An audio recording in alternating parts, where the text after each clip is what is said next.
আমার প্রিয় ছাত্রছাত্রী বন্ধুরা, আশা করব তোমরা সবাই ভালো আছো।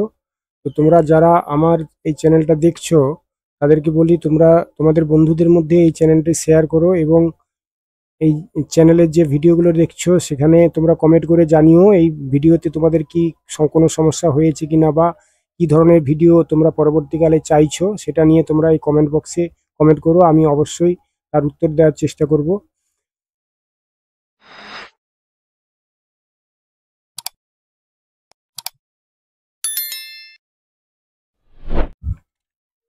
Ryan Martin question bank English 2025 class 6 এর সেকেন্ড সামেটিভ ইভ্যালুয়েশন থেকে আজকে মডেল কোশ্চেন পেপার 11 নিয়ে আলোচনা করছি। রিডিং কম্প্রিহেনশন সিন, প্রথমে যে সিনটি দেওয়া রয়েছে the shop that never was থেকে, সেই সিনটি তোমরা প্রথমে ভালো করে পড়ে নেবে। পড়ে নেওয়ার পরে নিচের প্রশ্নগুলোর উত্তর করে দিচ্ছি। এর দাগে rearrange the following sentences and write their numbers in the boxes. এখানে যে সেন্টেন্স চারটি দেওয়া রয়েছে এদের রিঅ্যারেঞ্জ করতে হবে, অর্থাৎ 1 2 3 4 এরকম করে সাজিয়ে নিতে হবে। তো এখানে তোমরা দেখো, তোমরা প্রথমে সেন্টেন্সগুলো পড়ে নেবে এবং পড়ে নিয়ে বোঝার চেষ্টা করবে যে এখানে কোন ঘটনাটি আগে ঘটেছিল। তো যে ঘটনাটি আগে ঘটেছিল সেটা নাম্বার 1 হবে, এবং যেটা তার পর পর ঘটেছে সেরকম করে তোমরা নাম্বারিং করবে। এখানে করে দেওয়া রয়েছে নাম্বার 3 হচ্ছে 1, নাম্বার 2 2, নাম্বার 1 হচ্ছে 3 এবং নাম্বার 4 4। এরপরে অ্যান্সার বিথ দাগে অ্যান্সার দ্য ফলোয়িং কোশ্চেন্স, নিচের প্রশ্নগুলোর উত্তর দাও। Number 1, how was the shop's interior, দোকানের যে ভেতরটা সেটা কেমন ছিল। It was a little narrow shop not very well neat, এটা ছিল একটা ছোট্ট সংকীর্ণ দোকান যেটা খুব আলোকিত ছিল না। অন দ্য শপ কাউন্টার, দোকানের ভেতরে there were several crystal ball, সেখানে কিছু কাঁচের বল ছিল। অন দ্য ফ্লোর, মেঝেতে দেয়ার ওয়ার ম্যাজিক মিরর্স, সেখানে জাদু আয়না বসানো ছিল মেঝেতে। Two draw long and thin as well as short and fat, সেই আয়নাগুলোর সামনে কেউ দাঁড়ালে লম্বা এবং রোগা দেখাবে, এবং কোনোটার সামনে দাঁড়ালে বেটে এবং মোটা দেখাবে। Number 2, what did the narrator want to buy from the magic shop and for whom, narrator বা বক্তা এখানে ম্যাজিক শপ থেকে কি কিনতে চেয়েছিল এবং কার জন্য। উত্তর হবে the narrator wanted to buy a few simple tricks for his son gift, narrator এখানে কয়েকটি সিম্পল ট্রিক্স বা জাদু খেলনা কিনতে চেয়েছিল তার ছেলে গিফের জন্য। 2 দাগে দেখো, এখানে good bye to the moon থেকে যে প্যাসেজটি বা সিনটি দেওয়া রয়েছে সেটা প্রথমে তোমরা পড়ে নিয়ে তারপরে নিচের প্রশ্নগুলোর উত্তর দেখবে। এর দাগে tick the correct alternative. Number 1, the narrator put on his jacket.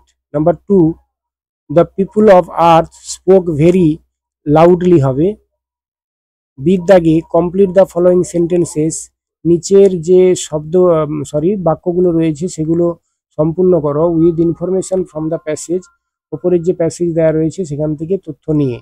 Number 1, the narrator realised standing was tough and walking was very difficult on earth, এখানে যে কালার যে অংশটি এটি শূন্যস্থানে পূরণ করতে বলা হয়েছিল। Number 2, the narrator watched his father leave down the aisle. সিট দাগে অ্যান্সার দ্য ফলোয়িং কোশ্চেন্স, নিচের প্রশ্নগুলোর উত্তর দাও। Number 1, who were waiting for the narrator's father, কারা অপেক্ষা করছিল বক্তার বাবার জন্য। The press and TV were waiting for the narrator's father. Number 2, what did the narrator see when he reached the exit point, যখন সে প্রস্থান বা নেমে যাওয়ার পথের কাছে যখন পৌঁছলো তখন সে কি দেখেছিল। When the narrator reached the exit point, he saw a crowd of reporters and cameramen surrounding his father. সে যখন এক্সিট পয়েন্টে গিয়ে দাঁড়ালো তখন সে দেখতে পেল যে একদল রিপোর্টার এবং ক্যামেরাম্যান তার বাবাকে ঘিরে রয়েছে। রিডিং কম্প্রিহেনশন, এই আনসিনটা তোমরা প্রথমে পড়ে নেবে, পড়ে নিয়ে নিচের প্রশ্নগুলোর উত্তর দেখো।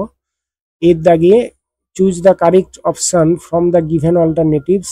Number 1, a major part of Arabia is, এটা উত্তর হবে ডেজার্ট।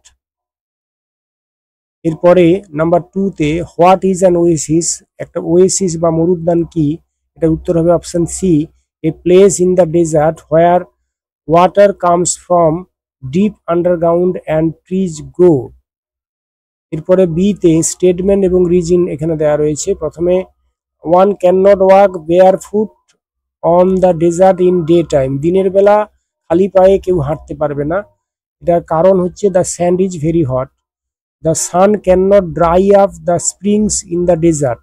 মরুভূমিতে যে সমস্ত ঝর্ণাগুলো রয়েছে সেগুলো রৌদ্রের তাপ সেগুলোকে শুকাতে পারে না, কারণ দে আর ভেরি ডিপ, কারণ সেগুলো খুবই গভীরে। সিতে write T for true and F for false স্টেটসম্যান। এখানে ট্রু অথবা ফলস লিখতে হবে এবং তার সাপোর্টিং স্টেটমেন্ট দিতে হবে। Number one, oasis is the symbol of infertility in a desert. এখানে সাপোর্টিং স্টেটমেন্ট হবে the cool shaded water sources emphasises the oasis as a symbol of life and survival. Number two, animals can take rest in the oasis. এটা true হবে। Plants, animals and people can find relief from the scorching hit. এরপরে third বা last সেকশনে grammar and vocabulary. 4 এতে turn the following sentences into simple past tense. Simple past tense বা past indefinite টেন্সে নিচের যে সেন্টেন্সগুলো সেগুলোকে চেঞ্জ করতে হবে। হি finds fault with his brother. He found faults with his brother হবে।